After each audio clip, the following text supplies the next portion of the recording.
دیکھتی آنکھوں، سنتے کانوں اور سوچتے ذہنوں کو سید مظہر کا پرخلوص سلام۔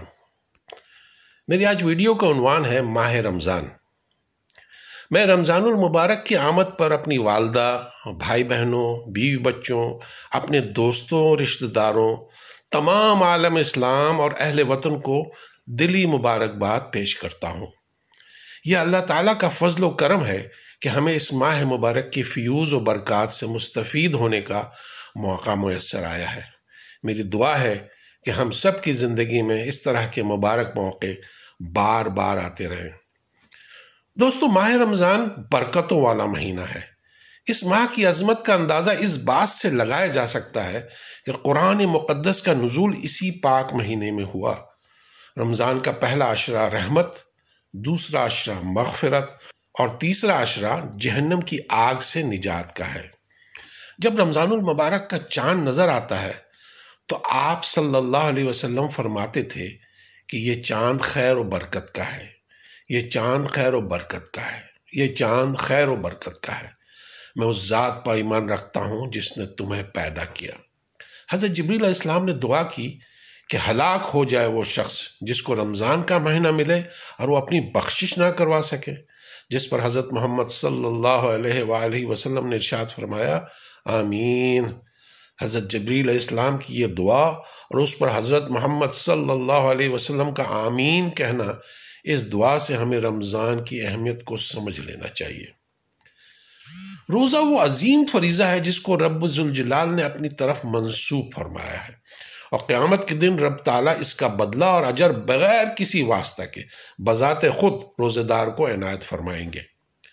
خداوند کریم نے اپنے بندوں کے لیے عبادات کے جتنے بھی طریقے بتائے ہیں ان میں کوئی نہ کوئی حکمت ضرور پوشیدہ ہے۔ نماز خدا کے وصال کا ذریعہ ہے، اس میں بندہ اپنے معبود حقیقی سے گفتگو کرتا ہے۔ اسی طرح روزہ بھی خدا تعالیٰ سے لو لگانے کا ایک ذریعہ ہے۔ حدیث مبارک میں ہے کہ رمضان شہر اللہ ہے، یعنی رمضان اللہ تعالیٰ کا مہینہ ہے، جس سے پتہ چلتا ہے کہ اس مبارک مہینے سے رب ذوالجلال کا خصوصی تعلق ہے، جس کی وجہ سے یہ مبارک مہینہ دوسرے مہینوں سے ممتاز اور جدا ہے۔ یہ صبر کا مہینہ ہے اور صبر کا بدلہ جنت ہے۔ یہ ہمدردی اور خیرخواہی کا مہینہ ہے۔ اس میں مومن کا رزق بڑھا دیا جاتا ہے۔ اس میں روزہ افطار کرنے والے کی مغفرت، گناہوں کی بخشش اور جہنم سے آزادی کا پروانہ کے علاوہ روزہ دار کے برابر ثواب دیا جاتا ہے، چاہے وہ افطار ایک کھجور یا ایک گھونٹ پانی سے ہی کیوں نہ کرائے۔ ہاں، اگر روزہ دار کو پیٹ بھر کر کھلایا یا پلایا تو اللہ تعالیٰ اسے حوض کوثر سے ایسا پانی پلائیں گے جس کے بعد وہ جنت میں داخل ہونے تک پیاسا نہ ہوگا۔ اس ماہ کا پہلا عشرہ رحمت، دوسرا مغفرت اور تیسرا جہنم سے آزادی کا ہے۔ جس نے اس ماہ میں اپنے ماتحتوں کے کام میں تخفیف کی تو اللہ تعالیٰ اس کے بدلے میں اس کی مغفرت اور اسے جہنم سے آزادی کا پروانہ دیں گے۔ پورا سال جنت کو رمضان المبارک کے لیے سجایا جاتا ہے۔ عام قانون یہ ہے کہ ایک نیکی کا ثواب 10 سے لے کر 700 تک دیا جاتا ہے، مگر روزہ اس قانون سے مستثنا ہے۔ اللہ تعالیٰ کا ارشاد ہے، روزہ صرف میرے لیے ہے اور اس کا اجر میں خود دوں گا۔ روزہ دار کو 2 خوشیاں ملتی ہیں، ایک افطار کے وقت کہ وہ اس کا روزہ مکمل ہوا اور دعائیں قبول ہوئیں اور اللہ تعالیٰ کی نعمتوں سے روزہ افطار کیا، اور دوسری خواہش جب اللہ تعالیٰ سے ملاقات ہوگی۔ روزہ دار کے منہ کی بو جو معدے کی خالی ہونے کی وجہ سے آتی ہے، اللہ تعالیٰ کے نزدیک مشک سے زیادہ خوشبودار ہے۔ روزہ اور قرآن کریم دونوں بندے کی شفاعت کریں گے اور بندے کے حق میں دونوں کی شفاعت قبول کی جائے گی۔ حضرت جابر بن عبداللہ رضی اللہ تعالیٰ عنہ سے روایت ہے کہ حضور صلی اللہ علیہ وسلم کا فرمان ہے کہ میری امت کو ماہ رمضان میں 5 چیزیں ایسی عطا کی گئی ہیں جو مجھ سے پہلے کسی نبی علیہ السلام کو نہ ملی۔ پہلی یہ کہ جو رمضان المبارک کی پہلی رات ہوتی ہے تو اللہ تعالیٰ ان کی طرف رحمت کی نظر فرماتا ہے، اور جس کی طرف اللہ تعالیٰ نظر رحمت فرمائے اسے کبھی بھی عذاب نہ دے گا۔ دوسرا یہ کہ شام کے وقت ان کے منہ کی بو جو کہ بھوک کی وجہ سے ہوتی ہے، اللہ تعالیٰ کے نزدیک مشک کے خوشبو سے بہتر ہے۔ تیسرا یہ کہ فرشتے ہر رات اور دن ان کے لیے مغفرت کی دعائیں کرتے رہتے ہیں۔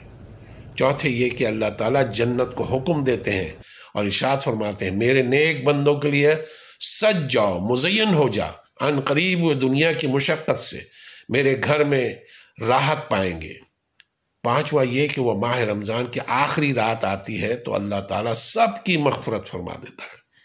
رمضان کے اس مبارک ماہ کی ان تمام فضیلتوں کو دیکھتے ہوئے مسلمانوں کو اس مہینے میں عبادت کا خاص اہتمام کرنا چاہیے اور کوئی لمحہ ضائع اور بیکار جانے نہیں دینا چاہیے۔ اس ماہ مبارک میں ایسے انداز میں عبادت کو فرض کے طور پر متعین فرما دیا ہے کہ انسان اس عبادت کے ساتھ اپنے تمام ضروریات کام کاج کو بھی بہت آسانی سے اور مصروف رہ سکتا ہے اور عین اسی خاص طریقے عبادت میں بھی مشغول ہو سکتا ہے۔ ایسی خاص طریقے کی عبادت کو روزہ کہا جاتا ہے جسے اس ماہ میں فرض فرما دیا گیا ہے۔ روزہ ایک عجیب عبادت ہے کہ انسان روزہ رکھ کر اپنے ہر کام کو انجام دے سکتا ہے۔